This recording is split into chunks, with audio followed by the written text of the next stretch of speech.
personajes condenados por su destino. Podríamos hacernos esa pregunta. Marcos Cifuentes, autor de este libro, está con nosotros. Escenas de la vida conyugal de Ollanta Humala y Nadine Heredia. Marco, gracias por acompañarnos esta noche. Gracias a ti, Mabila. A ver, este libro no es necesariamente un análisis de la gestión de gobierno de Ollanta Humala, para nada. Nada tan aburrido.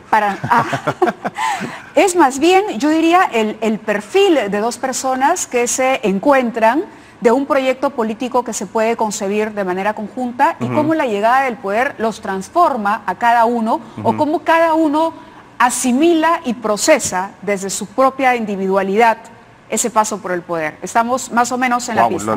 Sí, lo has puesto muy bien. Estamos, ¿no?, en la lista. Ahora, por eso el libro, por eso favor, que tú dices. Preséntalo tú.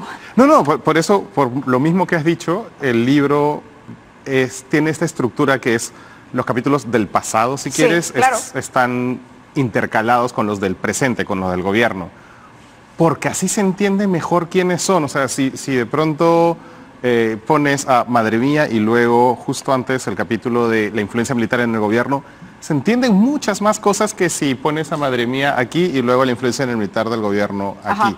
Y creo que eso que has dicho de cómo le sigues la pista y cómo se transforma, es un contraste que está todo el rato en el libro, ¿no? Sí. Ahora, es bien interesante porque hay varios momentos aquí importantes, ¿no? El tema del levantamiento, el tema de cómo Ollanta Humala se convierte, yo no sé si contra su voluntad, ya después de leer el libro, en presidente de la República. Es como si, explícamelo tú, porque estaba en la cabeza de Isaac Humala, pero estaba en la cabeza de Ollanta Humala ser presidente, o era que alguien tenía que encarnar el sueño del padre y le tocó a él hacerlo. Y yo creo que es más eso, ¿no? Yo creo que él es una persona que se dejó llevar por un montón de acontecimientos que en buena parte no estaban en su control, ¿no? Por ejemplo, cuando era chico, él quería estudiar zootecnia, biología, admiraba a Darwin, o sea, nada más lejano de la imagen que tenemos ahora. Cuando estaba en Francia, él quería ser comandante general del ejército y le decía a la gente, oye, yo no quiero ser presidente. Entonces, pero las circunstancias a las que le empuja primero su papá, después Santauro y finalmente Nadine, creo que lo llevan a... Con esto no quiero decir que él es un pusilánime, que no tiene voluntad. ¿Es cosito? Yo creo que a veces sí y a veces no, ¿no? Digamos, lo que yo he tratado de evitar aquí en este libro es la caricatura, ¿no? O sea, he tratado, en el corte estábamos comentando que hay momentos de mucha humanidad de ellos, exacto, ¿no? Sí, eso es algo interesante en el libro y quizá lo más valioso de la reconstrucción que has hecho, me parece, rescatar a las personas y no a los poderosos, no al presidente, claro, o a la primera dama. O sea, yo lo último que quería hacer es un linchamiento, ¿no? O sea, obviamente tampoco voy a defender, digamos, eso no me interesa. No es un libro humanista. No, para nada, pero tampoco es un linchamiento mediático, o sea, un libro sacándoles el ancho. No me interesa eso, me interesa, en realidad, esto es un cliché, pero la verdad, ¿no? Y la verdad no está nunca en los extremos. Y la verdad está acercándose, tratando de ponerse en los zapatos de estas personas. O sea, por más, tú puedes decir que son culpables de delitos y que su gestión, lo que quieras, pero son personas, entonces hay que tratar de entenderlos y para eso ponerse en sus zapatos. Para aprovechar el tiempo que tenemos para la entrevista, yo quisiera ver algunas fotografías que hemos buscado de una entrevista que se hizo, la estamos viendo ahí, a Nadine Heredia, que salió publicada en la revista Cosas. Esta entrevista marca un momento en el matrimonio, marca un momento en el gobierno y marca un momento en el matrimonio. Y hay una historia del backstage súper interesante sobre la entrevista que habla de una influencia que Nadine Heredia trata de ejercer, pero tú, por ejemplo, cuentas que su asesora, que es esta señora Altuna, ya había advertido desde el PDF, desde el borrador, claro, que la entrevista era una bomba, pero que la propia Nadine Heredia no parecía muy consciente de lo que había dicho. Recuérdanos qué dijo en esa entrevista y por qué era grave que se publicara y bueno, los entretelones que has podido reconstruir de esta anécdota. Claro, ¿no? Esa era una entrevista, es que en general, solamente el hecho de que en este libro haya un capítulo dedicado a lo que debería haber sido una entrevista frívola, claro, más en una revista de sociales, es como absurdo que ese sea, como tú has dicho, un punto de quiebre en el régimen y en la pareja. Es rarísimo, ¿no? O sea, como es una locura. Y ella en esta entrevista se deja como envolver por su ego, o quizás por impresionar, y empieza a hablar no de temas frívolos sociales, sino de política, y habla del actual premier, del premier Villanueva, que también fue premier de Claro, ellos. que en ese momento era el premier de ellos. Claro, ¿no? O ya que no. había dejado por el tema del sueldo mínimo. Exactamente, y por enfrentarse a ella, públicamente.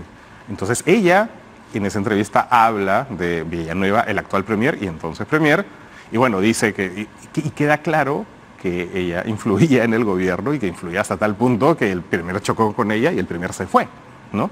Y luego, cuando, como estaba pactado, la revista le envía el PDF, o sea, es decir, el adelanto de la entrevista para que la revisen, claro, la asesora de Nadine dice, ¿esto qué es? Es una bomba, ¿no? Me muero. Y le dice a Nadine, oye, mira, esta es la entrevista. Y Nadine dice, pero si esto todo ya se sabe.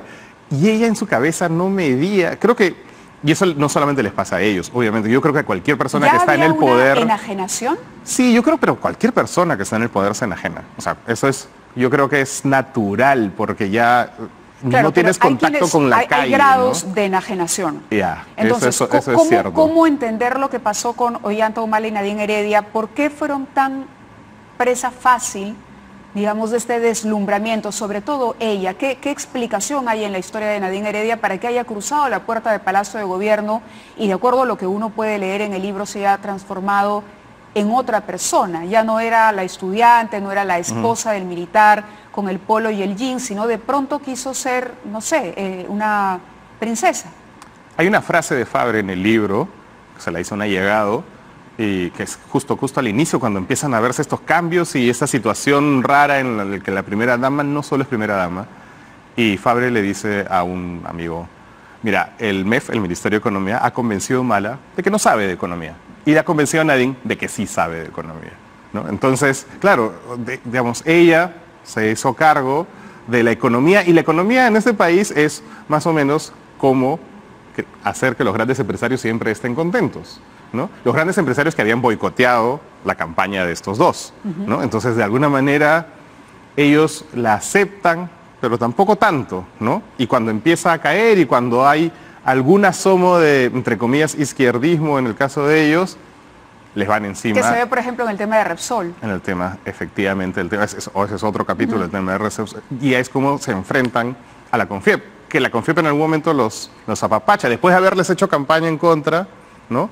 Luego, de alguna manera, los capta y luego es interesante porque durante la campaña, en la segunda vuelta, ya había un cambio.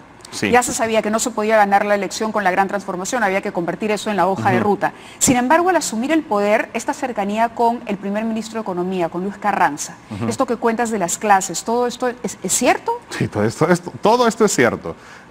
Yo he usado una... Porque ahí está un poco esto de, para que Nadine sí sabe, y lo que acabas de decir. Sí, exactamente. ¿No? ¿Eso fue estratégico para poder utilizarla a ella, influir en el presidente? Sí, claro. Digamos, a ver, yo uso hay una técnica vieja del periodismo de investigación, que es, si hay tres fuentes que te dicen lo mismo, lo puedes publicar, ¿no? O sea, tres fuentes que no se conocen, o que no tienen que haber coordinado. En el caso de las anécdotas de Carranza, ¿quiénes son tus fuentes? No te puedo decir, ¿no? Yo he hablado con 71 personas estrictamente off the record, y bueno, con otras dos, o sea, conversado largo con estas 71, y con más de 100, pues digamos, para cruzar un dato pequeño, y con todas estas, en total 200 más, les dije, esto es off the record, ¿no? Ahora, luego de que escribí el libro y me di cuenta que estaba lleno de anónimos, llamé a muchas personas y les dije, oye, no hay problema si te cito, y por suerte muchas me dijeron, dale, pon mi nombre. Pero en esa en particular, buscaba y decía. Porque además hay que decir que esta es una biografía obviamente no autorizada. Entonces, ellos no han hablado contigo. No. Y estaba decidido desde el inicio así. Porque sus versiones ya se conocen, uno, y dos, porque no, o sea, si me acerco a ellos ya se vuelve una biografía, una versión oficiosa de lo que ellos quieren, y creo que no es la idea, ¿no? Pero entonces tú te mantienes en tu 5 de que esa historia... Sí. Acá todo lo que se afirma es real, todo. Y cuando yo tengo alguna duda de algún caso, se dice, oye, esto lo cuenta tal, oye, podría haber sido así. Ahí creo que, ayer estaba revisando, creo que hay un habría en el libro, no sé, o espero que haya solo uno. Porque lo que yo te mencionaba, y volviendo al tema para luego saltar de nuevo a lo de la entrevista, es cómo en el primer momento, yo no sé si era interés en el país o era mucho más el afán de acercarse a los grupos de poder los que permitieron que el gobierno de Humala no fuera chavista. Ah, claro. O sea, a ver, hay dos cosas de eso, sí, ¿no? por eso decía, una cosa fue en la campaña, claro. ya había un primer cambio, un claro. primer tamiz, pero luego la cosa se fue acentuando mucho más, yo creo que al punto que la izquierda abandona Humala. Yo creo que entre la segunda vuelta y la transición, o sea, cuando ellos ya ganan y están a punto de asumir el poder, se dan cuenta que sus ideas son una locura, ¿no? O les hacen creer que sus ideas son una locura, nunca sabremos. Pero se dan cuenta de eso y deciden, bueno, vamos por aquí, ¿no? Vamos por lo que funciona, ¿no? Y les funcionó hasta cierto punto, digamos, no, el país no fue una catástrofe, o sea, mucha gente ahora los extraña comparados con PPK y con todo lo que está pasando ahora, entonces, digamos que fueron suficientemente racionales en algún momento como para abandonar sus sueños locos. Primero, además, no olvidemos, sueños totalmente racistas, de reivindicaciones de una raza en particular. La raza cobriza. La raza cobriza y luego los sueños chavistas. Y ellos poco a poco se fueron amoldando, ¿no? Incluso en algún momento, o sea, yo hablé con una profesora de ellos, una profesora que tuvieron en Francia, cuando estuvieron en Francia los dos, y esta profesora me dijo, gracias a mí Humala dejó de ser un fascista. O sea, cuando ella, y Nadine, o sea, es decir, cuando ella los conoció eran muy radicales, estoy hablando un par de años antes de la primera elección, pero muy radicales, y ella un poco según ella se atribuye eso, ¿no? Que los tranquilizó un poquito. Pero volviendo al rol de Carranza, ¿cuál fue el papel de Luis Carranza? Ya, Carranza fue el tercer hombre, ¿no? Durante mucho tiempo, yo creo, y eso es solamente una suposición y en el libro está implícito, no es algo que yo lo afirme, pero a mí me parece que el tema de Repsol significó un punto de quiebre para ellos y por eso él opta por esta especie como se retira, aunque sigue siendo cercano hasta donde tengo entendido a ellos, pero ya llega un punto en el que él dice, bueno, en todo caso ya cumplí. ¿Y es cierto esto de las clases mañana, tarde y noche? Claro. No sé si mañana, tarde y noche, pero sí, clases. Porque pone estar mañana, tarde y noche, ¿ah? Bueno, es que no sé si las clases eran hasta mañana, tarde y noche, pero sí se quedan ellos dos, es decir, Carranza y Nadine, hasta la madrugada, coordinando. Había un tema de una coordinación muy intensa, ¿no? Y de hecho, mucho interés de ella en la política económica del gobierno. Sí, en el rumbo económico, en garantizar que el gobierno no se caiga, ¿no? O sea, es decir, la convencieron de que sí se seguían las ideas de la gran transformación y bla, bla. ¿Y terminó ella realmente con la convicción o tú crees que fue un momento de decir, bueno, prefiero tener amigos entre los empresarios a pelearme con ellos? ¿Fue convicción? ¿Fue realmente un cambio de pensamiento? Esa es una muy buena pregunta. ¿Fue más bien parte del deslumbramiento que jugó a favor, digamos, del modelo? Hay mucho de deslumbramiento a favor del modelo, ¿no? Mucho, ¿no? Hay un viaje a Hawái que la verdad para mí fue una sorpresa, porque mucha gente, con los que he hablado, gente muy cercana, ¿no? Mucha gente me empezó a decir, el viaje a Hawái es clave, un viaje a la PEC, una reunión en Hawái a los 3, 4 meses de haber asumido la presidencia, ¿no? Van Nadine, va él, y claro, ahí ven, ¿no? Que la PEC, es decir, el grupo Asia-Pacífico, estaba Obama, ¿no? Digamos, funcionaba mucho mejor en las playas de Honolulu que cuando te vas a Caracas a que Chávez, ¿no? te haga chistes. O sea, claro, comparas Caracas, que cada vez estaba peor, con Chávez haciendo chistes y Obama en Honolulu, y tú dices, bueno, ¿qué cosa va mejor? Obviamente, estos están mejor, ¿no? Y dice, para Isaac Humala ese es el momento en el que lo perdió, ¿no? Isaac Humala dice, ese viaje a Hawái lo perdí. Tenemos que hacer una pausa, pero regresamos con temas concretos para aprovechar el poco tiempo que nos queda. Ustedes además tienen que comprar el libro, leerlo para enterarse de todo lo que dice, pero regresamos para hablar de Antauro, un poco más de las consecuencias, de una anécdota que hay muy interesante después de la entrevista famosa de la revista Cosas y la relación con Barata. ¿Qué pasó con Barata y con la ex pareja presidencial? Regresamos.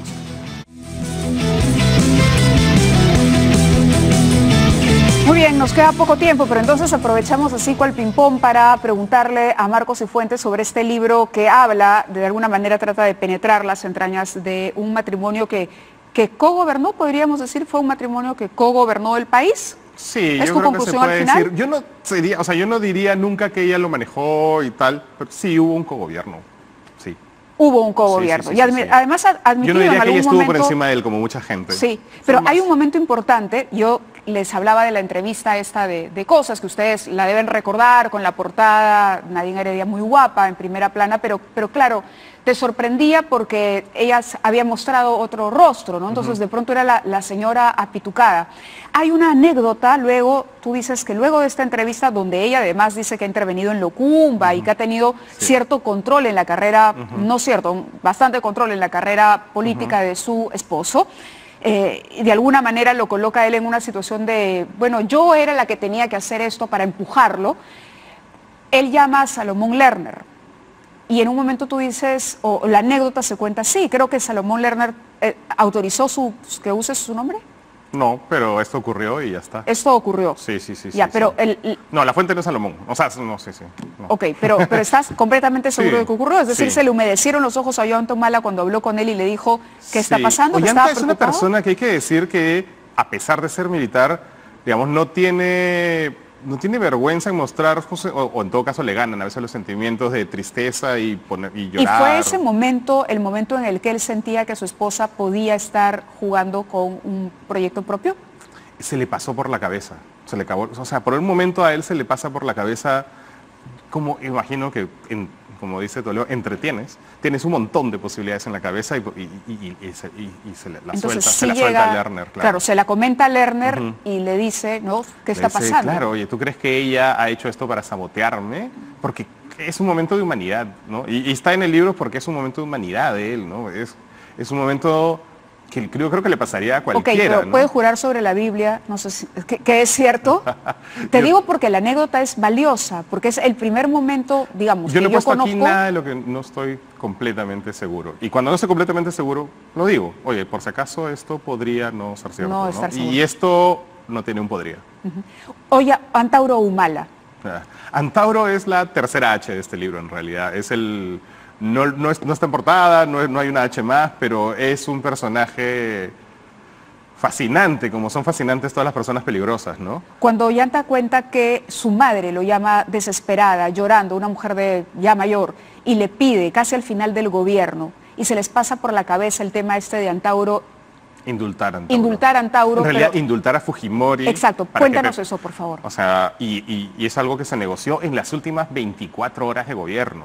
O sea, eso es loquísimo en realidad. Y ahí hay que decir que Pedro Cateriano, que está muy enojado conmigo. Está enojado porque dice que no ha sido preciso. Que en realidad el gobierno nunca presionó a la jueza, que fue más bien una invitación. Si él lee el libro va a ver que el libro es muy preciso y no debería estar enojado. Y de hecho en ese momento, en estas últimas 24 horas de gobierno, estamos hablando del 27 de julio del 2016, él fue clave para que Ollanta Humala no indulte a Fujimori. ¿No? Él se negó. Pero Humala lo pensó. Humala no solo lo pensó, o sea... ¿Y lo pensó para canjearlo por el indulto de Antauro? Claro, porque en realidad los que presionan es su familia. Su papá no se habla con él, pero a través de Ulises, su mamá llora. Y él en algún momento, en confidencia, le dice a alguien, ¿te imaginas que viene tu mamá de no sé cuántos años a llorar, a decirte tienes 24 horas para sacar de la cárcel a tu hermano? ¿Qué haces? ¿No? Y a mí, yo me pongo en su lugar y es, ¿qué haces? ¿No? Y finalmente yo creo que hizo lo correcto, ¿no? O sea, no hubo una negociación, nada. Y eso te tiene que costar a nivel personal, familiar. Él, hasta el último día, tenía una foto con Antauro en su Palacio. En Palacio, sí. Sí, claro, eso también aparece mencionado acá. Y es algo que le debe doler, imagino. Sí. En un minuto, para que no nos corten antes, Barata. A Barata lo odiaban, ¿no? Y creo que era mutuo, en realidad. Y ahora se deben odiar más, imagino. Nunca se llevaron bien, ¿no? Y entonces, cuando ellos dicen Barata, nos caían mal. Y de hecho, hubo un momento en que la relación de Odebrecht con Odebrecht, bueno, por Graña y Montero, en realidad, bueno, es una larga historia, casi se quiebra, ¿no? Entonces, no fue una relación tan bonita. ¿Se utiliza el Estado para fregar, para fastidiar a Odebrecht y a Barata? Sobre todo a Graña y Montero, en realidad, ¿no? Es decir, y de hecho, hay alguien que le dice, oye, mira, ¿qué está pasando? ¿Por qué a Graña nos estás arrimando, ¿no? Y es decir, ¿por qué haces que Odebrecht arrime a Graña? Y Nadine le dice a esta persona, no soy yo, es Dilma. O sea, aceptando que de alguna manera Odebrecht estaba arrimando a Graña y Montero de todos los proyectos millonarios que ganaba, ¿no? porque a Nadine le caía mal Graña y Montero, que ella asociaba al Grupo El Comercio, ¿no? Claro, y ellos decían que había toda una campaña para perjudicarlos. Y esto es cierto Después de leer Graña esto, dice que ¿los crees culpables o inocentes de los 3 millones de dólares? Ah, de los 3 millones de dólares, sí, no, eso sí pasó. O sea, yo lo tengo, me queda súper claro que a eso pedido sí pasó. de Lula. Sí, eso fue a pedido de Lula. Eso me queda súper claro. Marco, nos ganó el tiempo, pero te deseo toda la suerte del mundo con el libro. Gracias. Vamos a estar juntos en la 29. feria. El 29 es la cita en la Feria del Libro. A las 7 de la noche. Y acá, claro, como dijiste, el gran mérito es el rompecabezas, las coincidencias, y cómo uno empieza a partir de datos aislados a lo largo de una cantidad de años, el trabajo que te has tomado para poder reunir todo. Y bueno, y esto de las 3 fuentes, entonces me lo creo todo. Sí, no. Ese no es mi negocio, no es inventar nada. Ok, Marco, muchas gracias. Gracias Y bueno, aprovecho de hacer la pausa antes de despedir el programa para pedirte que me firmes el libro. Vale, vamos a una pausa y regresamos.